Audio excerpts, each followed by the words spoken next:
நேற்று மாதிரியே இன்றைக்கும் குயின்சி ஸ்கூலுக்கு போக அடம் பிடிக்கிறாளா என்னன்றது தான் இன்றைக்கி பார்க்க போகிறோம்.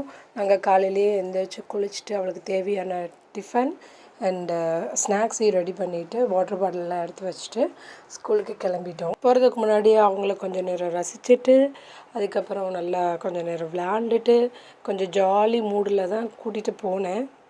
அவளும் ரொம்ப அடம்பிடிச்ச மாதிரி இல்லை, நார்மலாக தான் கிளம்புனா. நேற்று மாதிரியே இன்றைக்கும் அடம்பிடிப்பான்னு தான் நான் நினச்சேன். நேற்றை விட இன்றைக்கி கொஞ்சம் ஏர்லியராகவே நாங்கள் கிளம்பிட்டோம். பிகாஸ் அவள் அழுகிறா அடம்பிடிக்கிறா அப்படின்றதுக்காக நம்ம ஹெசிடேட் பண்ணிக்கிட்டே இருக்கக்கூடாது.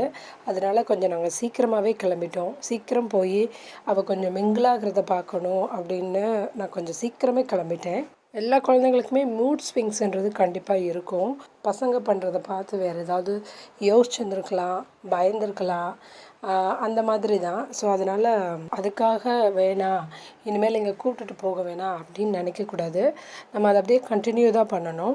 ஸோ அப்போ தான் அவங்களுக்கு அந்த சுச்சுவேஷன்ஸ் பழகும். ஸ்கூல் கேட் ஓப்பனில் தான் இருந்துச்சு. ஸ்கூல் கேட் பார்த்து பயப்படவே இல்லை.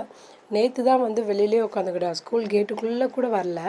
பட் இன்றைக்கி அப்படி இல்லை, நார்மலாக தான் உள்ளே வந்தால். ஸ்கூலில் யாருமே இல்லை, டீச்சர் மட்டும்தான் இருந்தாங்க. ஸோ அதனால் அவளாக போயிட்டு கொஞ்சம் நேரம் அந்த திங்ஸ் எல்லாம் எடுத்து விளையாட ஆரம்பித்தா, கொஞ்சம் ஃப்ரீ ஆகிட்டா.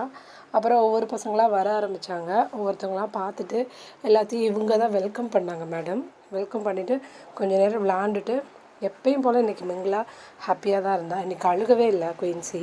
அப்புறம் போர் அடிக்கும்போது அவளோட ஸ்நாக்ஸு அப்புறம் டிஃபன் இதெல்லாம் முடிச்சுட்டு அப்புறமா அகெயின் அவளோட கேம்ஸை கண்டினியூ பண்ணால் நிறையா திங்ஸ் லேர்ன் பண்ணிக்கிட்டா.